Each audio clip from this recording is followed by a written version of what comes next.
Hello everyone, welcome back you all in this new video. Here we are going to see the validation of the base shear and lateral force as calculated by the ETAP software with a manual calculation, that means by using the Excel sheet. This complete study we are going to do with the 4 important steps. In the first step we are going to see the ETAP's model definition along with all load assignments. In the second step we are going to see the base shear and lateral force calculated by the ETAP software. And in the third step, we are going to see the calculation of the base shear and lateral force distribution over the height of the structure manually. And in the fourth step, we are going to do the comparison of the ETAP software result with the manual results. Now, without wasting time, let's start the discussion. So, in the first step, we are going to understand all the preliminary data were required for the analysis of proposed model. So, in the first step, we are going to see what are the materials were used for the proposed model.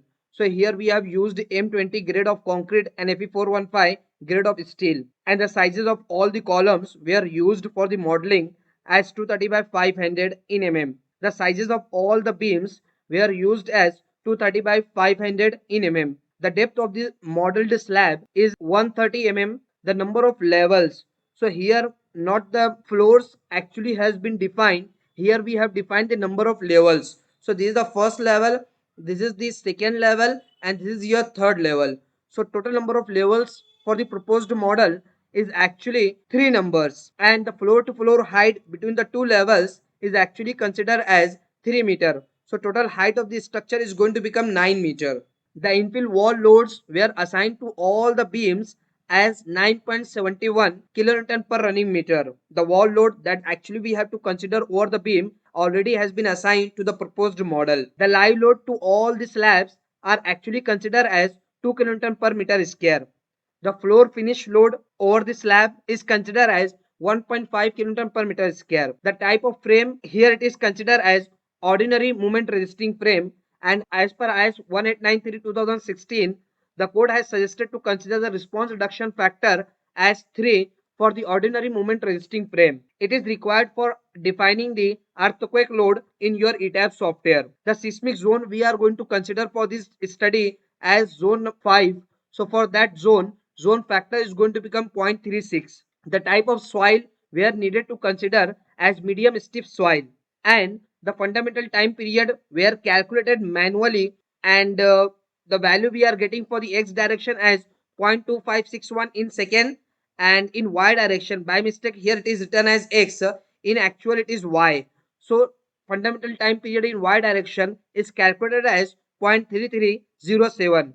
So all this data are required for defining the earthquake load in the ETAP software, as well as when we are going to do the manual calculation, there also these all data will be required. So let's have a look how we have defined all these things in our ETAP software. So for better understanding, you can see there are actually 3 levels: level 1, level 2, level 3. In plan, 2 bays are there in x direction having the span 5 meter 5 meter. In y direction, 2 bays are there having the span 3 meter and 3 meter. As we earlier discussed that the infill wall load were assigned to all the beams as 10.971 kilonewton per running meter, and the live load to all the floor slabs has been assigned as 2 kilonewton per meter square, and the floor finish load has been considered as 1.5 kilonewton per meter square. This is actually the definition for your model. Now the next is what how the earthquake load has been assigned to the ETAP software. So in ETAP software we have assigned the mass source as for the dead as 100% dead weight or dead load. We have to consider self weight of the structure, we need to consider 100%, because IS 1893/2016 has not suggested any reduction in the self weight of the structure. Okay, that's why we need to consider the self weight multiplier. For the seismic weight calculation, we have to consider the 100% of the self weight. But when you are talking about the live load, so for the live load, IS 1893/2016 has suggested to reduce the live load. So on the terrace floor, we don't need to consider any live load. Live load at the terrace floor will be 100% zero. But at the lower stories, you have to do some reduction in the live load. And that reduction is what IS code has suggested, that live load value is less than of 3. At that time, you have to consider only 25% of your live load. That is going to become by factor 0.25. But if your live load is more than of 3, at that time you need to consider the only 50% of your live load. At that time you need to define here as 0.5 only. Hope that you all understood. So that's why for the dead we have considered it as 1, and for the live we have to consider it as 0.5. So this is the definition for your mass source, and this mass source definition will be very important to calculate the lumped masses at different floor level, or you can say the seismic weight at different floor levels. For the calculation of the seismic weight at the different floor levels, it is very important to have the mass source definition in the ETAP software. After that, we have defined the earthquake loading. So in X direction, as we have considered the zone factor as 0.36 for the fifth zone, soil type is 2. That's why the type 2 here it is considered. Importance factor we are going to consider is a residential commercial type of the structure. That's why the importance factor is needed to consider 1.2. The fundamental time period in X direction has calculated as 0.2561. You can see here in this definition the fundamental time period in X direction 0.2561, in Y direction 0.3307. So with all of that definitions, the fundamental time period here it is defined as 0.2561, and in Y direction 0.3307. The response reduction factor here we have defined it as 3. The height we have considered from base to top, so that is going to become 9 meter total height. Okay, rest of all the definitions are same for the X direction and Y direction, only the difference will be fundamental time period. So one thing I would like to define here, we are going to define manually in the ETAP software. We are not going to proceed with the program calculated. We are defining the fundamental time period after doing the calculation by giving the formula by the IS 1893 2016 by considering the infilled wall. So the formula is what? 0.09 multiplied by total seismic height of your structure divided by square root of considered direction of the loading. If for X direction you have to consider X, for Y direction you have to consider Y. So with all this definition, we are proceeding for performing the analysis of proposed model in the ETAP software. And thereafter we are going to see the base shear and lateral force distribution over the different floors of the proposed structure. Now after completion of the first step, where we try to understand all the definition of your ETAP model. Now in the second step, we are going to see the analysis results, and we are going to find out the seismic weights at different floor levels, and we are going to see the base shear value, and we are going to see the lateral force distribution at different floors of the structure. So very first we need to perform the analysis. So for that reason I am going to click over the analyzed, and there you have to click over the run analysis. Once you perform the analysis, it takes some time to complete the analysis and will give the deformed shape of your structure under the application of the loading. So this is what we are getting, the deformed shape of structure. So once the analysis gets done, irrespective of all other things that we have to do after the completion of analysis, I am directly going to see the results. So for that reason, I need to go to display, and I would like to see the show table. Once you click over the show table, here you have to click over the structure output. Once you click over the structure output, here you need to click over the other outputs. Once you click over the other outputs, here you need to click the center of mass and rigidity. Once you click over the center of mass and rigidity, you have to click only on OK. Once you click over the OK, so this result will give you what is the lumped masses at different floor level.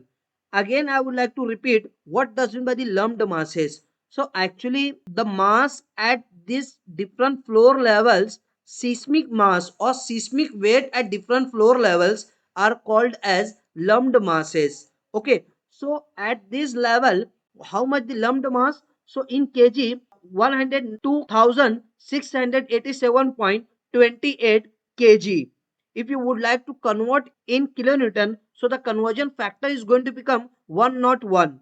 So if suppose 102687.28, if you would like to convert it in kilonewton, you have to divide it by 101.97.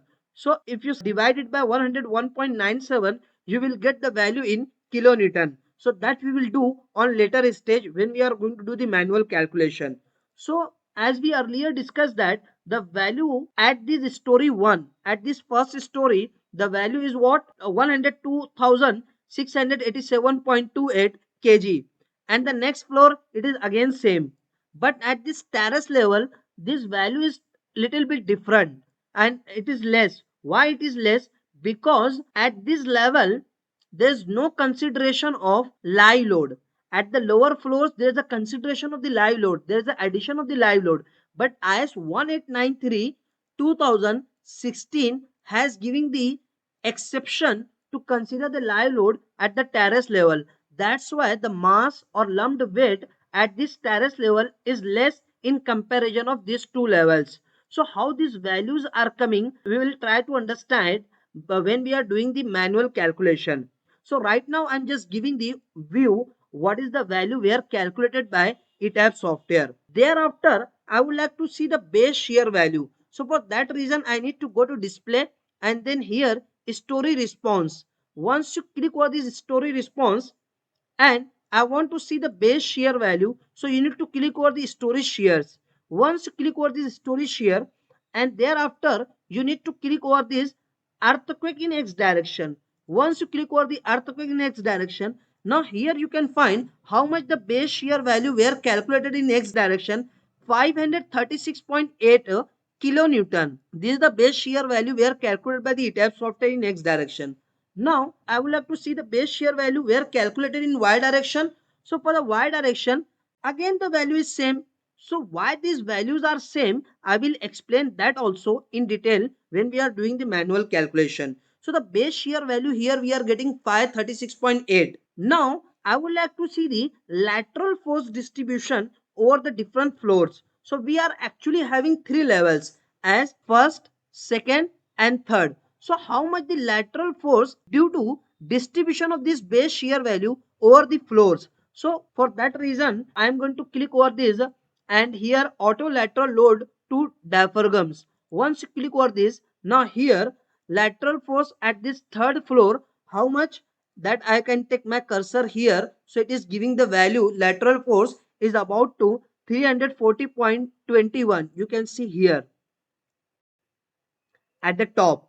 Now if suppose I am taking my cursor here, so how much the intensity at this level? It is 340 is the maximum value here it is showing.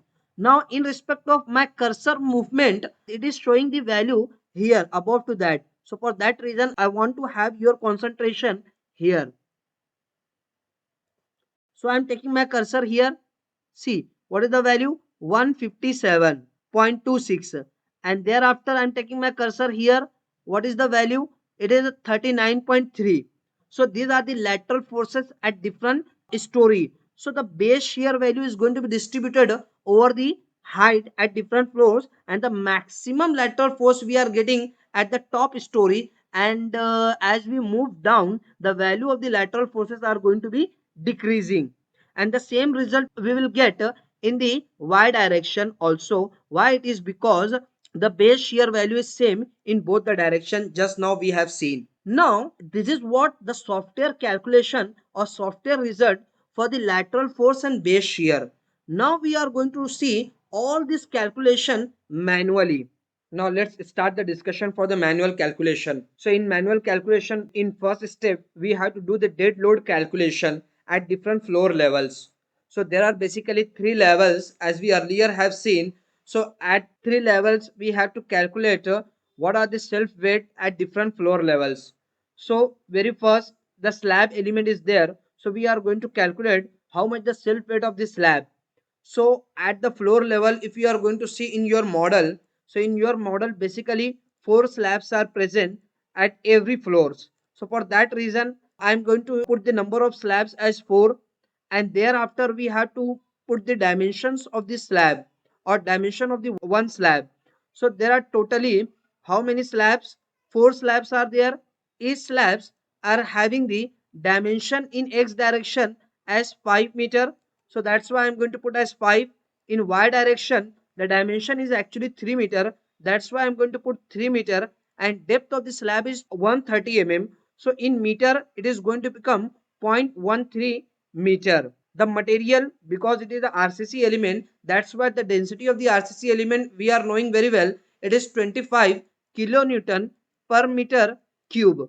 Okay, so this meter cube is going to be multiplied with this meter cube. That is meter, here meter, and here meter. If you are going to multiply this meter cube with this 3 meters, so that is going to be cancelled, and we are getting this final self weight of the slab at the floor level for the 4 slabs. After all these multiplications, 195 in kilonewton. Thereafter, I would like to calculate the self weight of the all beams running in x direction. So if you are going to see your model, so in our model, how many number of beams are there? This is the first beam, this is the second beam, third, fourth, fifth, and sixth.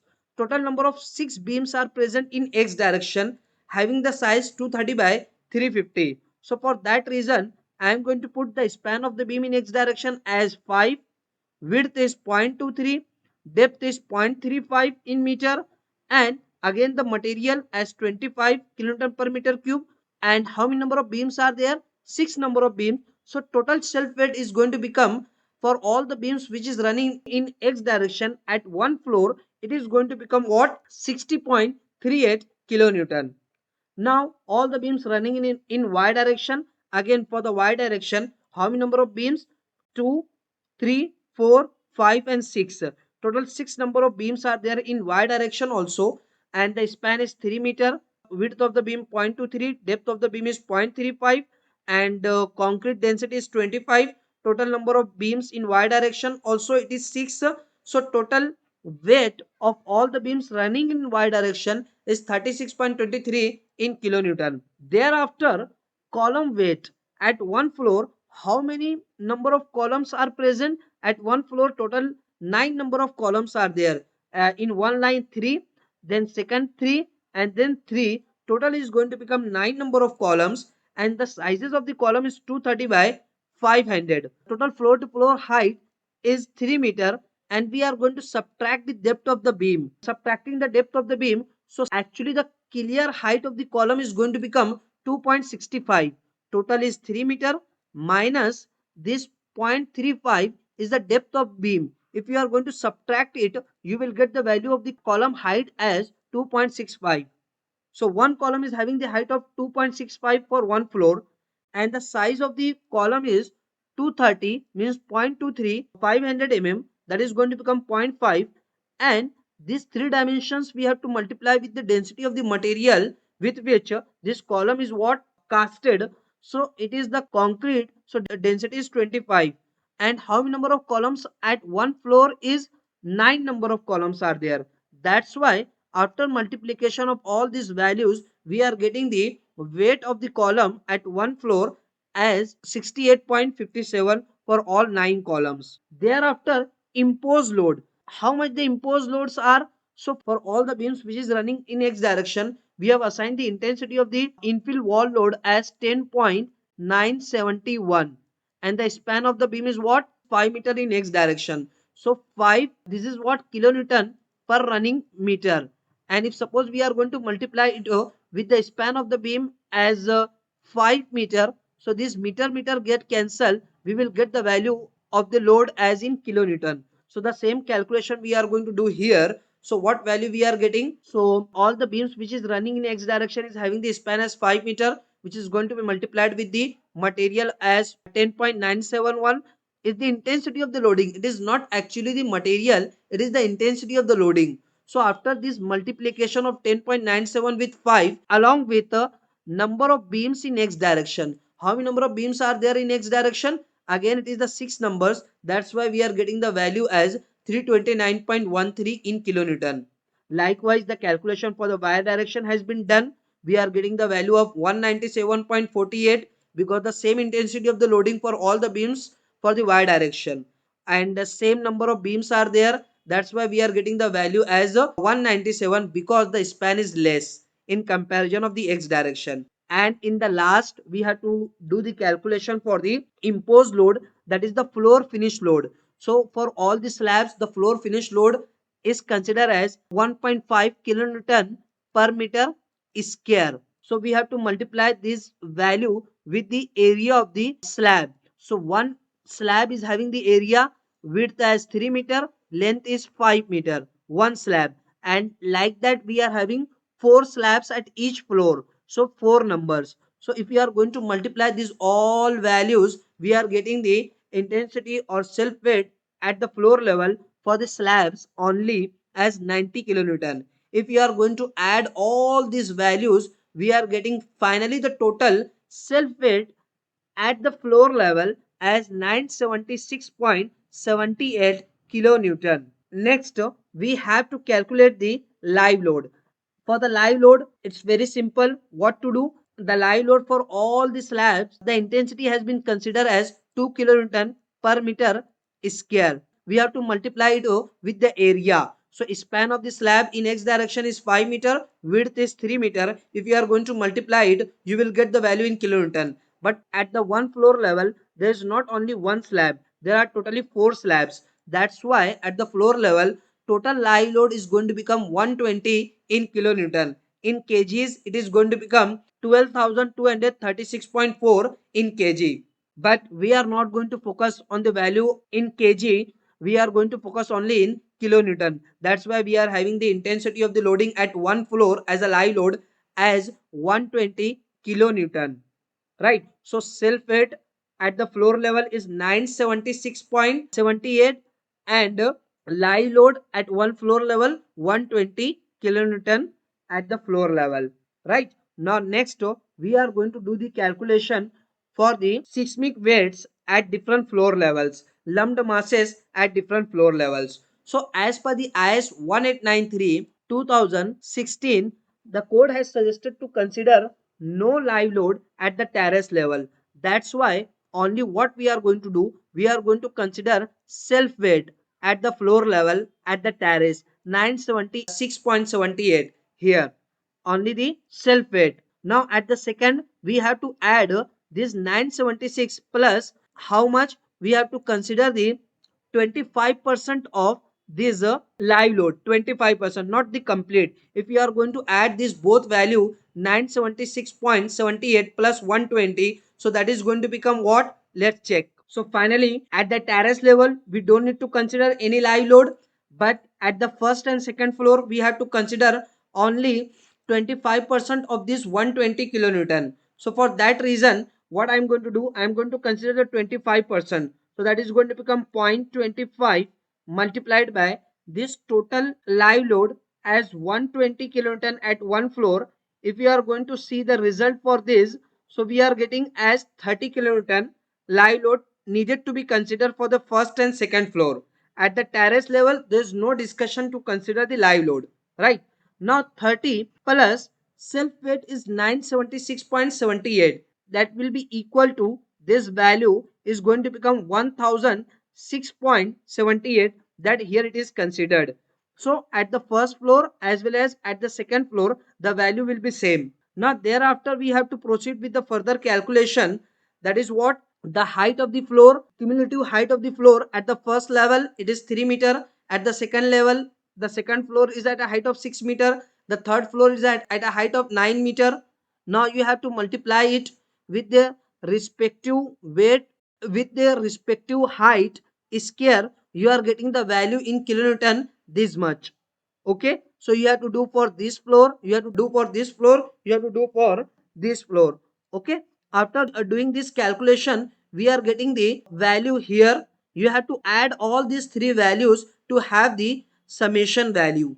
So we are getting the summation value here. Now story forces, so the calculation you can follow how to calculate the story forces. That is what is specified in your IS code. Okay, so after doing the calculation we are getting the value of the lateral forces at different floor. So at the third floor we are getting 342.27. At the second floor we are getting the value of 156.79, and at the first floor we are getting the lateral force as 39.2. If we are going to put this value here at the terrace level, this is going to be converted into story shear. So it is going to become 342.27. If we are going to add this 342 with this value, so it is going to become 499.06. if you are going to add this value with this 39.2, you are getting the value at the base level as lateral force as 538.26, and this is nothing but your base shear value. So this is the shear value at the base level, this is the shear value at this second level, and this is the shear value at this third level. Now you can ask that how the base shear value can be calculated. So here the calculation for the seismic, here it is given. So zone factor we have to define here, and then response reduction value you have to put here, importance factor value you have to put here. After that, the fundamental time period that you have calculated manually you have to put here as 0.26. In our problem statement we earlier have seen the fundamental time period as what in x direction 0.2561, okay, and it is in y direction it is 0.3307. So the same value you need to put in your calculation. So for x direction 0.26, for y direction 0.33. Due to that, acceleration value as per the codal recommendation for both of the direction is going to become 2.5, 2.5. So based on all these values, the base shear value for the x direction 538, for the y direction 538. So in both of the direction we are getting the value of base shear value as 538. And this is the lateral force distribution at different floor level. This is the shear value at different floor levels. So in diagram you can see here the lumped masses at different floor level 976.78, at the terrace level, at the third floor level, at the second level 1006.78, and at the first level we are getting the value as 1006.78. These are the lateral forces, okay, lateral load due to earthquake, and these are the shear values. So at the base level or at the first level the value will be same. Now this is at the second level and this is at the third or terrace level. So if you are going to compare these results with your ETAB result now, so for that again I would like to have your concentration on the lumped mass calculated by the your ETAB software. So in ETAB software the value has been calculated as 102687.28. Okay, so this value is in kg. Let me show you by the calculation. Just clear this all. Now I will have to put all the value here. 102687.28. So it is actually in kg. Now divided by 101.97 and then equal to, we are getting the value of 1007.034. In our manual calculation we got the value at this first floor level and at this second floor level 1006.78, and ETAB software has calculated as it as 1007. So almost the values are same. Now at the third level we earlier have discussed that only the self weight you need to consider, that we have calculated here 976.78. So whether the software is calculated the value right or wrong, that I would like to see. So here at the terrace level it is 98729, 98729.58. it is in kg, divided by 101.97, conversion factor from kg to kilonewton, it will be equal to 968.22. The software has calculated 968 and in our manual calculation we have calculated the self weight as 976. So slight difference, about 8 to 10 kilonewton difference is there, that is to a certain extent acceptable. Okay, so the values calculated for the lumped masses by the ETAB software and by your manual calculation both are matching. Now have a look what the base shear value were calculated by the ETAB software. So go to display, go to story responses, and here story shear. Now under the earthquake in x direction, so the base shear value were calculated 536.8, that is about to 537. In our manual calculation we have calculated the value as 538. So almost the base shear value in x and y both are matching. Now lateral force distribution, that also I want to verify. So lateral force distribution you can verify from here. Auto lateral load to a diaphragms. So in x direction, maximum value 340.21 at the third level. So if you are going to see 340 in our ETABS calculation, we are getting, in our manual calculation we are getting the value as 342.27. So it is almost matching. Now at the second level, what values the software has calculated, you can focus here. Here only you have to focus. So once you take your cursor here, so how much the value it is? 157. In your manual calculation, what value you are getting? 156. Almost it is also matching. 156, almost 157 it is. 156.79. I can say it is 157. So exactly matching. Now next, at this first level, the value is how much? 39.31, and by the calculation 39.2. Almost this value is also matching. So the calculation were done by manually, or the calculation were done by your ETABS software by the equivalent static method of earthquake loading. The values for the ETABS and your manual calculations are matching. So that is what the objective to validate the results of your ETABS software with your manual calculation has been done. Hope you all understood the concept of validating the results. Thank you. Welcome you all in ISO certified live training program ETABS, RCDC and Excel that makes you professional structural engineer. In this training program you will learn everything about ETABS and RCDC from basic to advanced, real life project of medium rise structure from architecture plan to final design sheet, real life project of high rise structure with all advanced topics, design of structural elements using advanced Excel sheets. Have a look over the features of this training. Daily live classes conducted by expert for 1.5 hours. Recording of every session with lifetime access. Can interact with expert anytime, 24/7. Exposure to real practice. ISO certification of training completion. It's 5-star rated training program. Till now more than 1,000 participants have benefited from this training program. Now you are the next.